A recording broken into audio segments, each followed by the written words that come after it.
बहुत समय पहले की बात है। राज्य की सबसे खूबसूरत और समझदार राजकुमारी अन्विता की शादी तय हो गई थी। दूल्हा था एक पड़ोसी राज्य का राजकुमार रुद्र, जिसके पास था बेशुमार सोना, विशाल महल और हजारों की सेना। लेकिन अंदर से वो घमंड और अहंकार से भरा था। वो सिर्फ अपने बारे में सोचता था। सभी ने कहा, तुम्हारा भाग्य बहुत अच्छा है राजकुमारी। लेकिन अन्विता मुस्कुराई और बोली, मैं शादी से पहले एक शर्त रखना चाहती हूं। मैं एक बार किसी आम इंसान से मिलना चाहती हूं, अकेले। दरबार में सन्नाटा छा गया। राजा चौंक गए, लेकिन बेटी की बात टाली नहीं। अगले दिन राजकुमारी ने अपनी पहचान छुपाई और महल से बाहर साधारण कपड़ों में बाजार पहुंची। वहां उसने देखा एक गरीब लड़का सड़क किनारे फटे हुए टेबल पर पुरानी किताबें बेच रहा था। नाम था अर्जुन। दिखने में आम, लेकिन आंखों में एक अलग सी गहराई। अन्विता ने पूछा, तुम इतने पढ़े लिखे लगते हो, फिर यहां किताबें क्यों बेच रहे हो?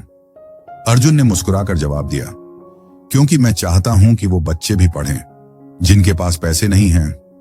मेरे पास पैसा नहीं, लेकिन सोच है, और मुझे ताज नहीं, सम्मान चाहिए। राजकुमारी चुप रह गई। किताबों के बीच में उसे जिंदगी की असली समझ मिल गई थी। कोई शाही रथ नहीं था, लेकिन बातों में राजसी सोच थी। कुछ दिन बाद शादी का दिन आया। पूरा महल सजा हुआ था। राजा, रानी और राजकुमार रुद्र मंडप में बैठे थे।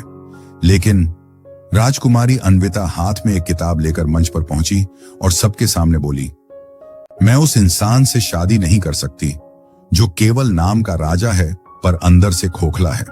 मैं शादी करूंगी उस व्यक्ति से जिसकी सोच दूसरों को उठाने की हो, न कि सिर्फ खुद को ऊंचा दिखाने की।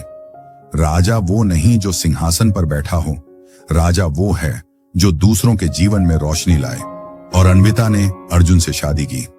उसने महलों की चमक नहीं चुनी, उसने चरित्र, सोच और सेवा की रोशनी चुनी।